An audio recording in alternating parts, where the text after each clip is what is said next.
Bonjour. Le schéma d'un circuit monophasé est constitué de trois éléments: une résistance, une bobine d'inductance L et de résistance nulle et un condensateur de capacité C. Ce circuit est soumis à une tension de 220 volts et de fréquence 50 Hz. La résistance R est de 200 ohms. L'inductance a une impédance L oméga égale à 50 ohms et le condensateur a une impédance 1 sur C oméga égale à 32 ohms. Le circuit absorbe une puissance active de 242 watts.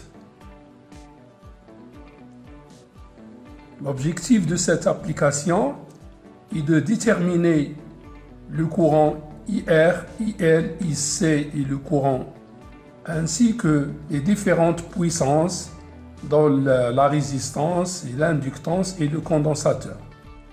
Et enfin, on va déterminer l'impédance globale de ce circuit et le facteur de puissance globale. Donc la première question, déterminer les expressions instantanées du courant IR, IL et IC. On va utiliser la convention des électriciens qui est la suivante. Le courant I de T dans un récepteur est égal à I efficace racine de 2 sinus oméga T moins phi. Phi est le déphasage entre I et U. Phi est l'angle que fait le vecteur courant avec le vecteur tension. Phi est positif lorsqu'il s'agit d'un circuit inductif et phi est négatif lorsque le circuit est capacitif.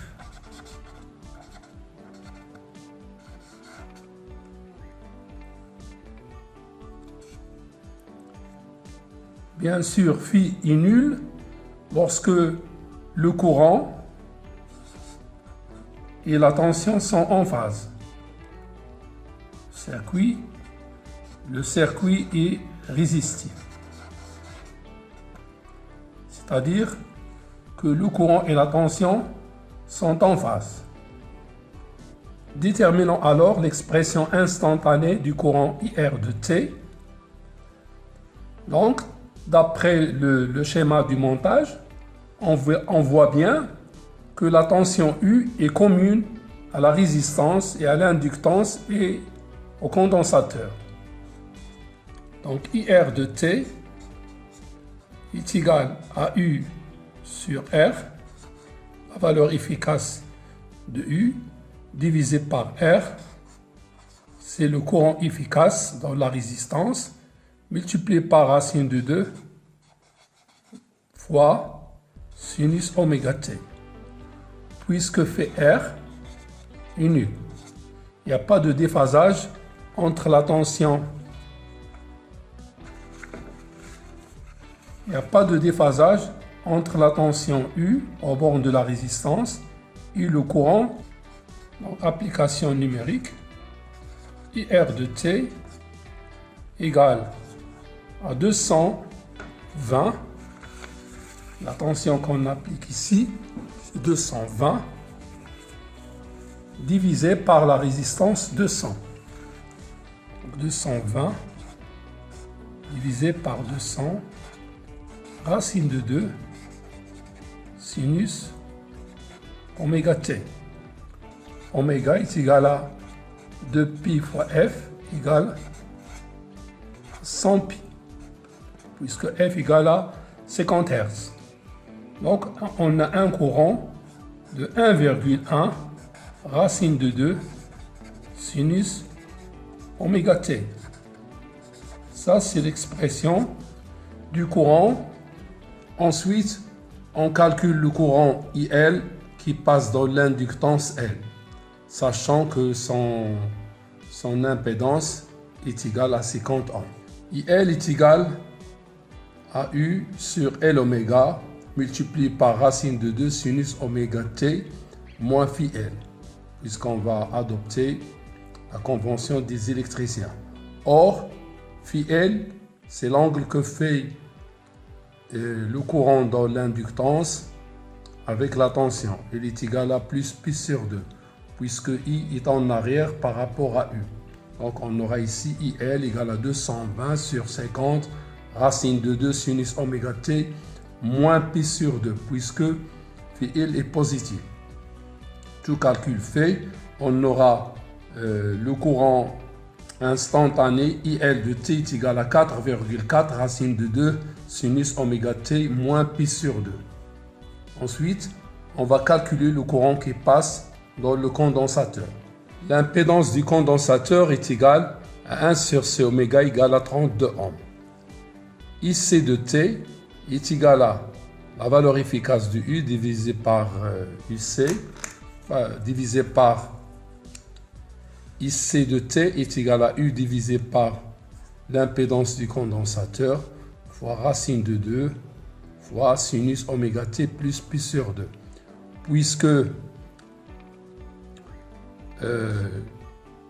Puisque l'angle que fait IC avec U est égal à moins pi sur 2, on aura puisque la convention des électriciens, on utilise moins phi, moins pi sur 2, ça nous donne pi sur 2. Et on sait bien que le courant IC dans le condensateur est en avance de plus pi sur 2 par rapport à la tension U. Donc on aura ici 220 divisé par 32 racine de 2 sinus oméga t plus pi sur 2 est égal à 6,875 racine de 2 sinus oméga t plus pi sur 2. I est en avance par rapport à U. Donc si on porte le courant IC sur U, on aura un angle de moins pi sur 2, puisque c'est le sens inverse du sens trigonométrique. Donc, on a le courant IC est égal à IC a une valeur efficace de 6,875. Il est en avance de plus pi sur 2 par rapport à U.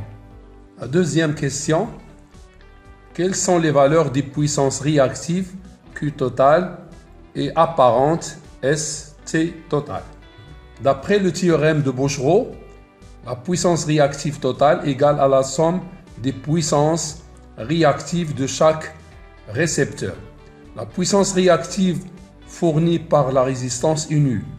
Donc on aura Q de T est égal à la puissance absorbée par l'inductance plus la puissance fournie par le condensateur. La puissance réactive absorbée par l'inductance, QL égale à U fois IL fois sinus phi L. Puisque on a le déphasage est égal à plus pi sur 2, donc sinus phi L égale à 1, on aura U fois IL. Or, U est égal à L oméga multiplié par IL. Donc, L oméga IL multiplié par IL, ça nous donne L oméga IL au carré, puisque sinus phi L égale à 1. Tout calcul fait, on aura QL égale à 50 multiplié par la valeur efficace au carré du courant. Donc on aura 968 watts. Pour le condensateur, il va fournir une puissance QC. On sait que QC est égal à U fois IC sinus phi C. Le sinus de l'angle que fait IC avec U est égal à moins pi sur 2. Sinus de phi C égale à moins 1. Donc ça nous donne, or U égale à ZC fois IC, donc ça nous donne ZC au carré, avec un signe moins qui donné à partir de sinus de phi c. Après le calcul, on aura moins 32, puisque ZC est égal à 1 sur oméga est égal à 32 ohms, multiplié par IC au carré. On a calculé la valeur efficace de IC, on a trouvé 6,875. Donc au carré, ça nous donne une puissance réactive fournie de 1513 var. Et c'est le signe moins qui nous indique que le condensateur n'absorbe pas une puissance réactive, mais il fournit de la puissance réactive, puisque QC est inférieur à 0. La puissance apparente est égale à racine carrée de P de P au carré, la puissance active, plus Q total au carré. Q total égale à QC moins QL. Donc, la puissance fournie par le condensateur plus la puissance absorbée par l'inductance. Donc on aura moins 1513 plus 968, ça nous donne une puissance réactive négative de moins 545 var. Donc S est égal à P carré plus Q total au carré. Or, la puissance active au carré, c'est la puissance absorbée par la résistance. Il est égal à 242. Donc on aura ici 242 au carré plus 545 au carré. Donc la puissance apparente totale est égale à 596 voltampères. Cette puissance apparente va nous permettre de calculer le courant total absorbé par le circuit monophasé. Donc la troisième question, quelle est l'impédance ZT du circuit? Donc le circuit global est équivalent à une impédance ZT et cette impédance est égale à la valeur efficace de cette tension divisée par la valeur efficace du courant total. Donc ZT égale à U sur ET est égal à U sur S sur U.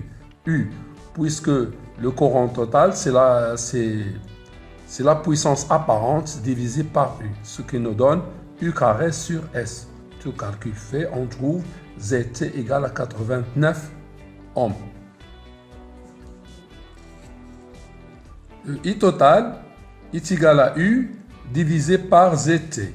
Donc 220 divisé par 89, ça nous donne un courant à peu près égal à 2,71 ampères. I de T est égal à, c'est l'expression instantanée du courant total, est égal à 2,71 multiplié par racine de 2 sinus oméga t moins phi total. Donc on doit déterminer phi total. Donc phi total est négatif. Pourquoi? Tout simplement parce qu'on a ici le module du vecteur courant dans le condensateur est supérieur au module du vecteur du courant qui est dans l'inductance, puisque ce module IC est égal à 6,875 ampères, alors que IL égale à 4,4.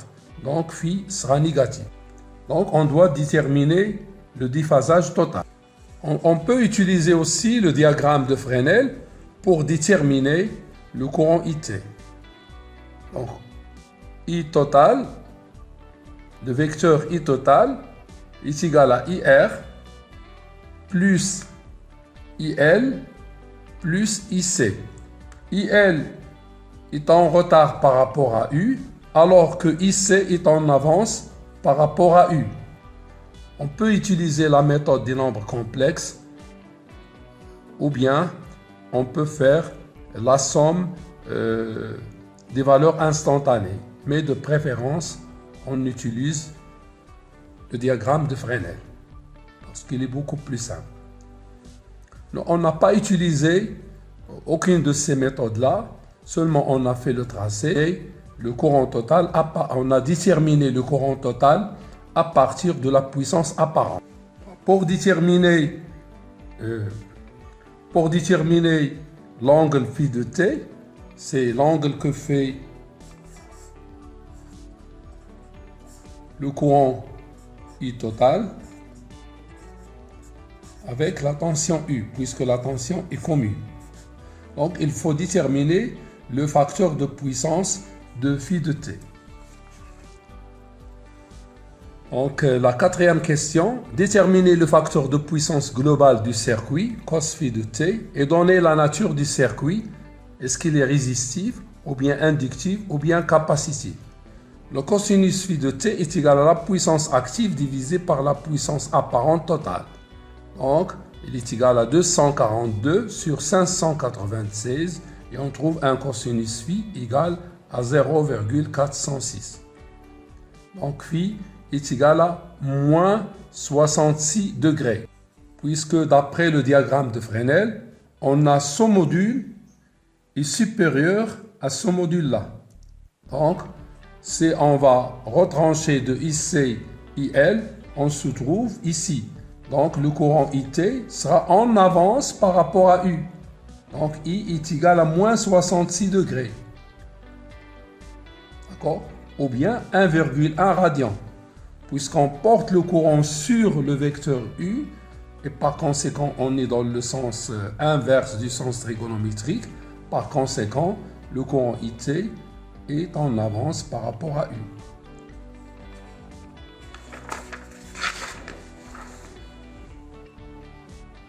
Donc, phi de t égale à moins 66 degrés est égal à moins 1,15 radian, puisqu'on a dit que IC est supérieur à IL.